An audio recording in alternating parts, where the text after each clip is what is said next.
दक्ष ने बहुत विराट यज्ञ का आयोजन किया, सबन को बुलायो पर शिव को ना बुलायो। महाराज कहा नहीं तो शिव आने चाहिए और ना ही तो शिव के कोई संबंधी आने चाहिए, और अगर कोई आ जाए तो कोई भी व्यक्ति उनका सम्मान ना करे, और कोई अगर उनका सम्मान कर दे तो वो हमारा शत्रु बन जाएगा।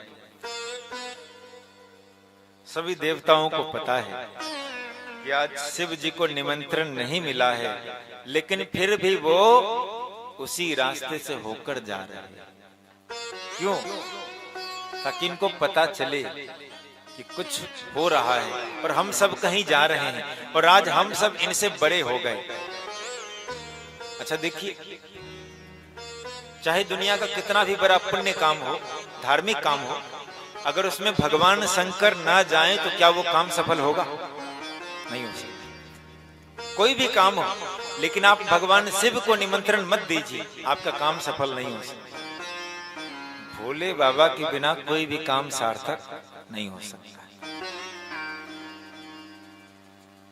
देवताओं ने ऐसी ही गलती की। अब दक्ष ने सबको बुलाया पर शिव को नहीं बुलाया, और जब नहीं बुलाया, पार्वती जी देख रही है गरगर गरगर गरगर, कहा जा रहे हो भैया?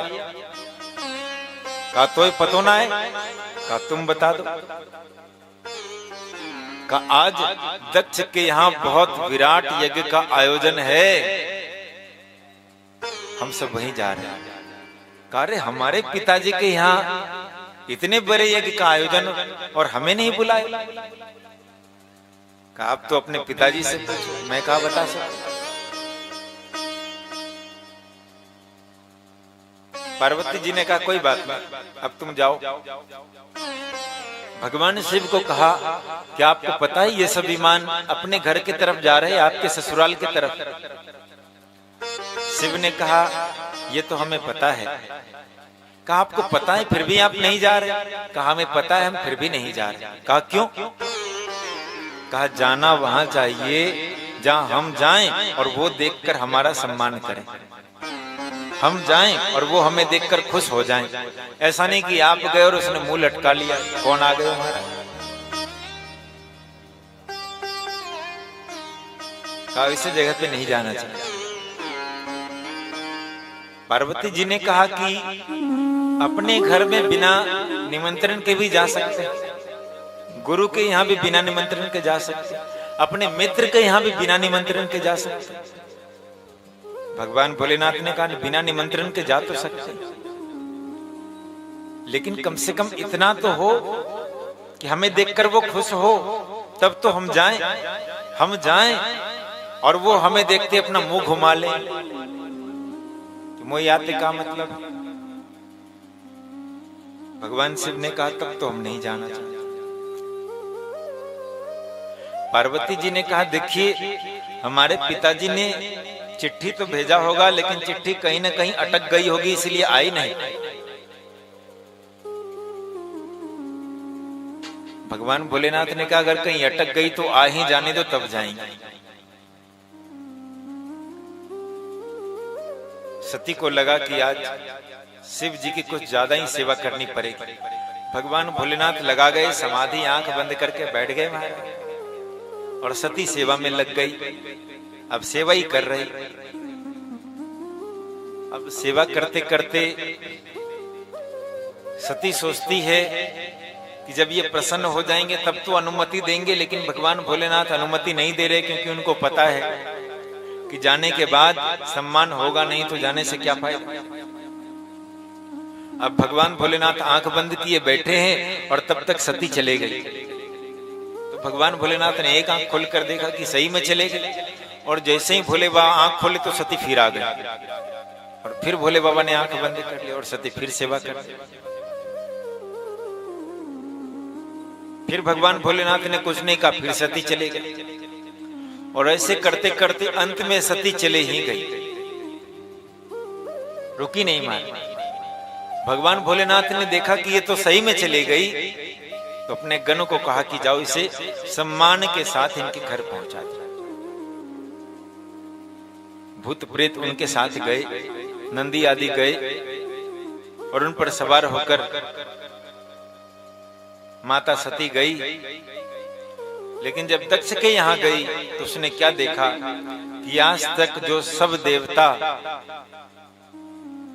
माता सती को अपना सब कुछ मानते थे, आज वो सम्मान तक नहीं कर रहे। अब तो महाराज सती थोड़ी दुखी हुई, कहा कोई बात नहीं।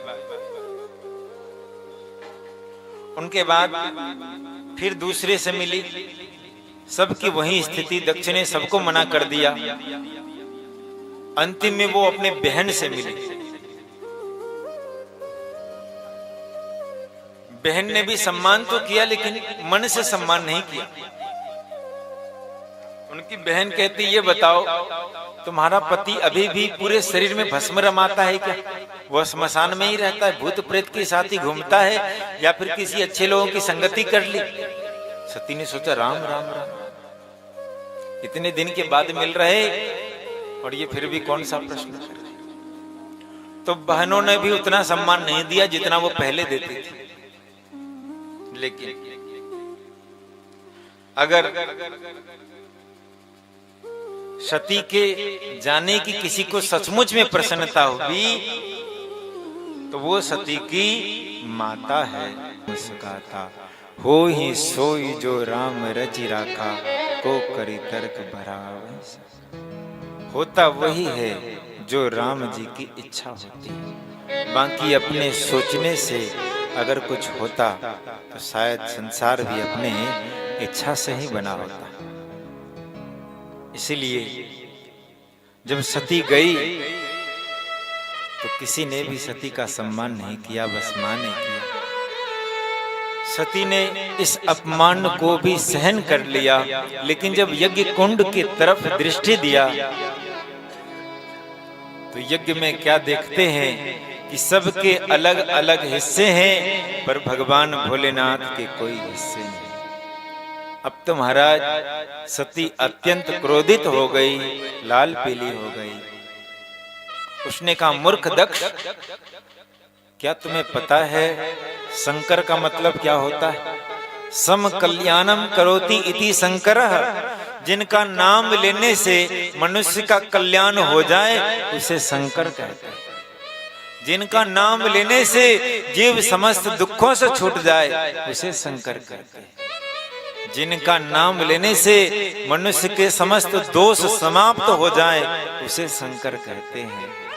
जिनका नाम लेने से मनुष्य भवसागर को पार कर जाए उसे शंकर कहते हैं। और क्या तुम्हें पता है शिव का मतलब क्या होता है? शिव का मतलब मंगल होता है, शिव का मतलब कल्याण होता है, शिव का मतलब विशुद्ध होता है। जिनका नाम लेते ही जीव का मंगल हो जाए। तुमने ऐसे शिव का अपमान किया है, ऐसे शिव का अपमान कर कर तुमने कष्ट को अपने घर में स्वयं बुलाया है। अब तुम नहीं बच सकते, तुम्हारा विनाश काल निश्चित आ गया है। विनाश काले विपरीत बुद्धि, और जिनका विनाश काल आ जाता है उनकी बुद्धि पलट जाती है। और भगवान जिनसे नाराज हो जाते हैं ना, भगवान उसे पीटते नहीं और भगवान कुछ नहीं करते। भगवान बस एक काम करते हैं, उनकी बुद्धि को बदल देते हैं। और बुद्धि को बदलने से जो गलत है उसे सही लगने लगता है, और जो सही है उसे गलत लगने लगता है। भगवान बस इतना करते हैं। दक्ष, तुम्हारा विपरीत समय आ गया, इसलिए तुम्हारी विपरीत बुद्धि हो चुकी है। अतः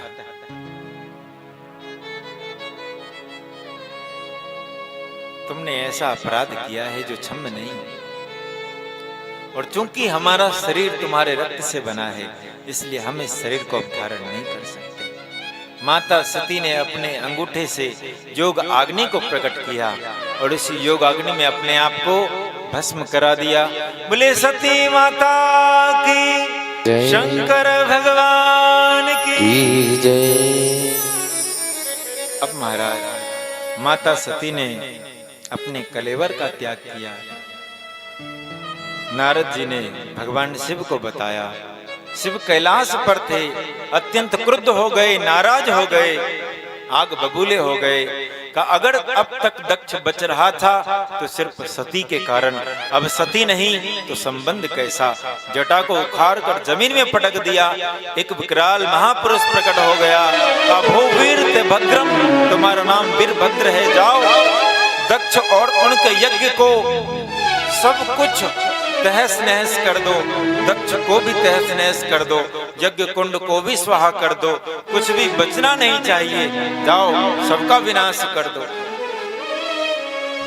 अब तो महाराज वीरभद्र गए, समस्त भूत प्रेत जो पिट के वापस आ रहे थे वो भी साथ में गए, सब लोग गए।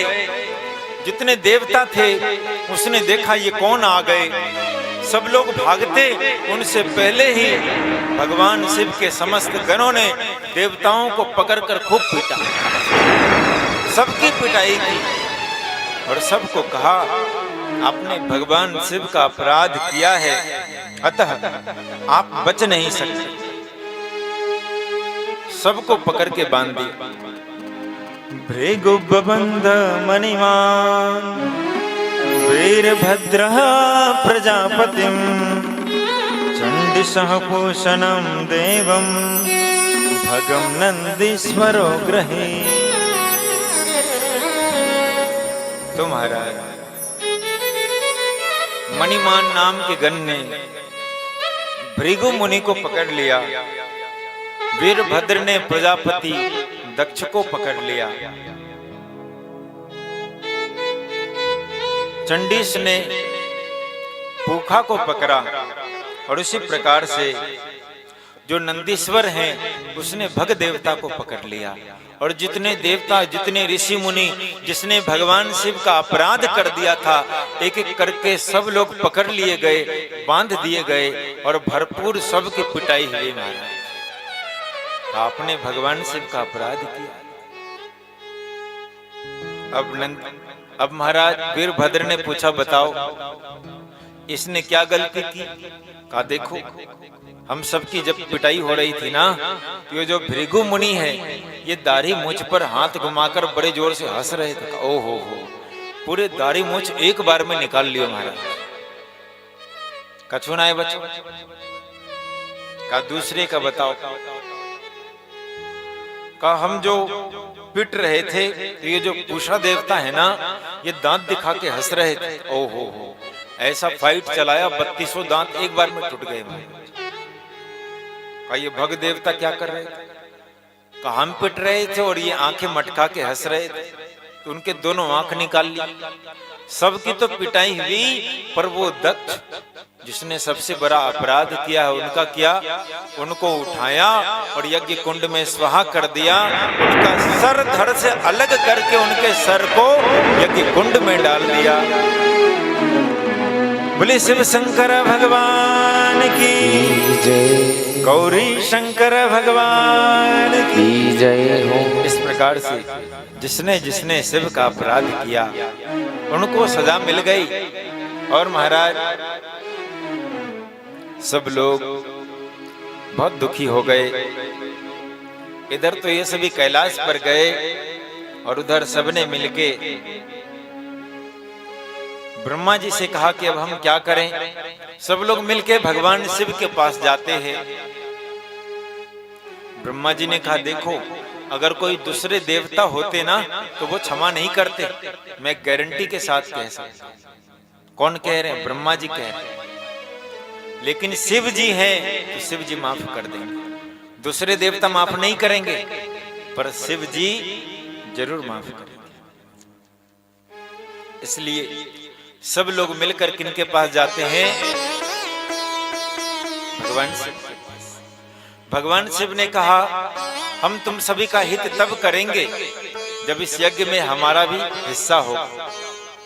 कहा आज के बाद संसार में ये नियम रहेगा, यज्ञ के अंतिम में जो कुछ भी अवशेष रहेगा, बचा रहेगा, वो आपका होगा। तो जो अवशेष रहे वो किनका होता है? भगवान शिव का। इसलिए भगवान शिव को आशुतोष कहते हैं। आशुतोष का मतलब क्या है? आशु शीघ्रम तुष्यति इति आशुतोष। जो बहुत जल्दी संतुष्ट हो जाते हैं, खुश हो जाते हैं, उसे आशुतोष कहते हैं। बोलिए आशुतोष भगवान की जय।